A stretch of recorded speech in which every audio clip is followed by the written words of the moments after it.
C'est le billet de Judith Mergui, comme tous les matins sur Radio J. Bonjour Judith. Bonjour Ilana, c'est très drôle, aujourd'hui dans le duplex, je suis bien plus grande que vous et je vous dis que c'est pas mal que cet écran en fait traduise de cette de cette supériorité naturelle. Voilà. Bien sûr, bien sûr. Alors Judith, on va parler aujourd'hui de cette décision du président de la République. Je crois que vous vouliez revenir sur cette décision de fermer l'une des plus grandes écoles de France. Oui, alors au début, quand il a annoncé qu'il voulait fermer une grande institution française, je vous cache pas que j'ai eu peur, j'ai cru qu'il parlait du Nikki Beach à Saint-Tropez. Mais non, c'est bon, vous inquiétez pas, notre avenir est sauf. En fait, il parle que de l'ENA. Ah. Et qu'est-ce qu'il a expliqué un petit peu pourquoi il avait pris cette décision? Il a des arguments, mais alors après, je sais même pas s'il y a besoin de s'encombrer avec des arguments, puisqu'un petit rappel historique, si vous voulez bien, Ilana, il faut savoir que depuis la Ve République, 4 présidents, dont Emmanuel Macron, et 9 premiers ministres, dont Édouard Philippe et Jean Castex, sont sortis de l'ENA. Alors voilà, est-ce qu'il faut vraiment plus d'arguments pour le fermer, Non, sinon, alors il a dit qu'il ne voulait plus, je cite, qu'aucun gamin de notre République se dise « ce n'est pas pour moi ». En fait, il ne veut plus que nos jeunes puissent ressentir un sentiment de rejet face à une instance importante de notre pays. Donc, à mon avis, c'est aussi pour ça qu'ils sont en train de supprimer le bac. Non, mais moi, ça...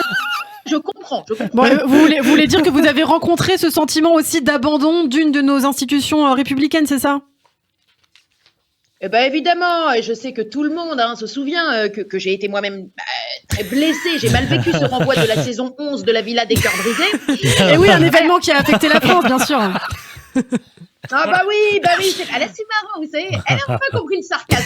Mais dis donc, Laurence, Christophe, je sais pas si vous m'entendez, mais enfin, vous avez vu qu'Ilana Ferradian a enfin chopé la notion de sarcasme. J'éprouve en même temps je sais pas si c'est de la joie ou de la violence, écoutez, mais c'est formidable. J'ai eu une bonne prof, Qu'est-ce que je voulais vous dire, c'est ça? Ah ouais, c'est ça. Bon alors attendez, toujours été, parce que revenons à Macron, il va s'énerver sinon. Et le président a annoncé une autre raison à cette décision en dressant le constat que l'ascenseur, je cite, l'ascenseur social français fonctionne moins bien qu'il y a 50 ans. Il a le sens de l'euphémisme, notre président. Et alors, puisqu'on est dans les métaphores à la con, permettez-moi, je ne dirais pas que l'ascenseur social fonctionne moins bien, je dirais carrément qu'il est bloqué au sous-sol et qu'il sent la pisse. Voilà. Alors attention, c'est pas gratos. Dame faire chiffre explicatif, ils vont avec. Sur les 82 élèves de la promotion 2019-2020, un seul était fils d'ouvrier. Et c'est une constante à l'ENA, alors que la moyenne ne dépasse pas les 5,5% depuis sa création en 1945. Ah oui. C'est-à-dire que les enfants d'agriculteurs, d'artisans, d'ouvriers ne représentent que 15% des effectifs à chaque promotion. C'est-à-dire qu'à l'inverse, 72% des anciens élèves sont des enfants de cadres. Alors, là, il n'y a aucune vanne, voyez-vous, Dame Ferradian. Mais, c'était juste pour vous dire que j'étais capable, moi aussi, de faire des maths. J'en avais pas fait comme ça depuis le CM1. Vous voyez.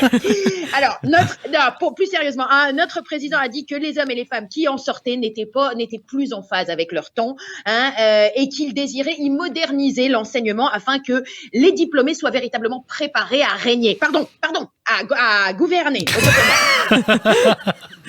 Il a raison, c'est très important de se former à passer pour un mec sympa tout en tyrannisant les équipes qui travaillent pour vous. Et alors, quand j'ai repéré ce critère hyper important pour diriger l'ENA, je me suis dit, Ilana, pourquoi vous ne mettrez pas à la direction? Ça vous tente pas? Non, monsieur, moi, je vous pistonne. Pourquoi pas? Alors ensuite, en CPE, la CPE pour la conseillère d'éducation, j'ai pensé à Christina Cordula. Non, mais parce qu'on va pas se mentir, un peu de style, ça ferait pas de mal à nos énarques, Pascal le grand frère en prof principal. Alors là, ça, c'est comme ça, en cas de nouvelle crise des gilets jaunes, ce sera mieux géré. Une revendication, une mandale. Voilà. Une mandale dans la tronche, c'est réglé, voyez. Pour la fameuse, Carla Moreau, marketing. Bien entendu, Ilana, ça c'est pour vous, c'est efficace, ça vous fait plaisir. On oublie les communiqués, et autres conférences de presse. Voilà, on va à l'essentiel, on monte subjuge, et on prend de la coke à Dubaï, ce qu'elle nous a enseigné, la petite Carla Moreau. Et puis enfin, en prof de communication, je pensais, vous me dites pas, mais à moi-même, voilà. Comme ça, s'ils deviennent pas PDG de BNP Paribas ou ministre de l'économie, après ils pourront toujours embrasser la carrière rêvée d'une humoriste au cachet minimum. En tout cas, Ilana, Christophe, Laurence, je ne sais pas si finalement une artiste ça gagne mal sa vie, mais en tout cas moi de mon côté j'ai la richesse de partager tous les matins mon morning avec des collègues formidables. Merci à vous. C'est mignon. Merci beaucoup Judith Mergui, et Judith qu'on a hâte de retrouver. Judith, vous êtes toujours à Tel Aviv et on vous retrouve demain matin sur Radio J à l'antenne. Merci beaucoup Judith. Merci à vous.